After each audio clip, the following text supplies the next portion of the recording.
नमस्कार, मैं माधव मुरारी बादल, प्रवक्ता सेठ वीरेंद्र कुमार महाविद्यालय जालौर। जैसा कि आप लोगों को पता है कि अभी लॉकडाउन चल रहा है और ये 3 मई तक चलेगा। इससे शासन के आदेशानुसार एवं प्रबंध तत्व के अनुमोदन हेतु ऑनलाइन क्लासेस आपकी बराबर चल रही हैं और उसी ऑनलाइन क्लास के परिप्रेक्ष्य में आज हमारा नया टॉपिक है समावेशी शिक्षा, इंक्लूसिव एजुकेशन। और ये आपको इम्पोर्टेंट है आगामी सीटेट की परीक्षा के लिए, बीएड द्वितीय वर्ष के लिए और डीएलएड तृतीय सेमेस्टर के लिए, और ये टॉपिक बेहद इम्पोर्टेंट है। तो आज हम अध्ययन करेंगे समावेशी शिक्षा के बारे में कि ये समावेशी शिक्षा होती क्या है। तो जो समावेशी शिक्षा है उसमें सामान्य बच्चों के साथ साथ विशिष्ट बालकों को भी शिक्षा दी जाती है। जिस शिक्षा में सामान्य बालकों के साथ साथ विशिष्ट बालकों को भी शिक्षा प्रदान की जाए, ऐसी शिक्षा हमारी कहलाती है समावेशी शिक्षा। अब बात करते हैं कि इसका उद्देश्य क्या है समावेशी शिक्षा का।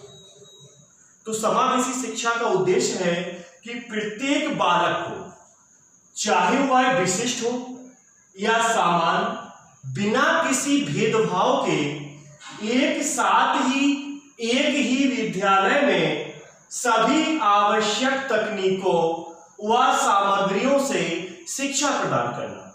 तो जो हमारी समावेशी शिक्षा है उसका उद्देश्य यही है कि हम सामान्य बालकों के साथ साथ विशिष्ट बालकों को भी शिक्षा दें। और कहां पर दें? एक ही विद्यालय में साथ साथ शिक्षा दें उन्हें।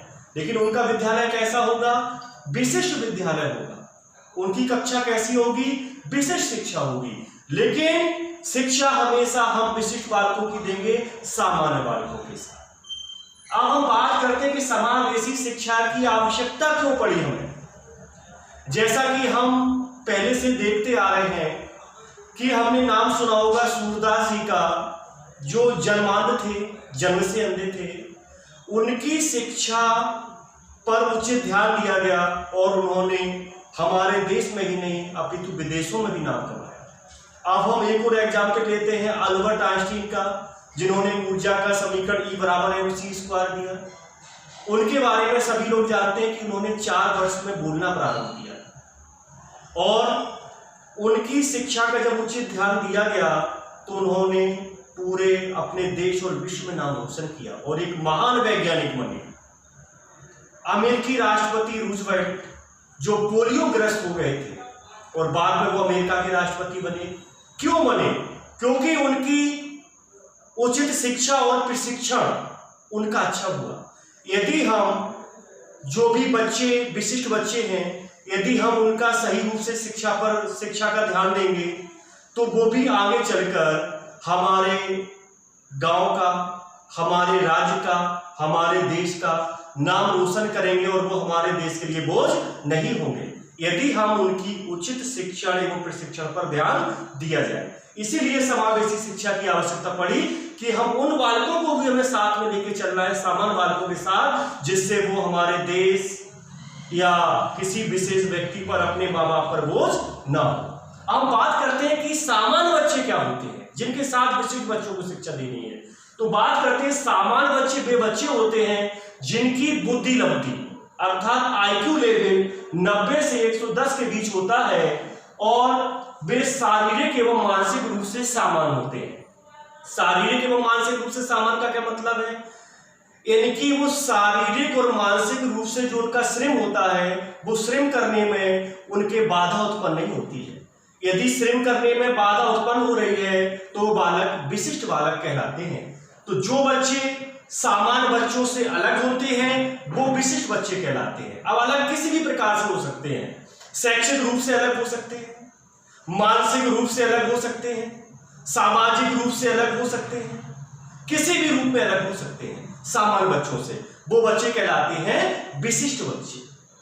और जो विशिष्ट बच्चे होते हैं इनके लिए हमें विशेष शिक्षा की आवश्यकता होती है, क्योंकि बिना विशिष्ट शिक्षा के हम इनकी देखभाल नहीं कर पाएंगे, क्योंकि ये इनकी जो सामान्य बच्चों की गति एक समान रहती है सीखने की गति, और जो विशिष्ट बालक होते हैं इनकी सीखने की गति एक समान नहीं रहती। इसलिए हमें इनके लिए विशिष्ट शिक्षा की आवश्यकता होती है।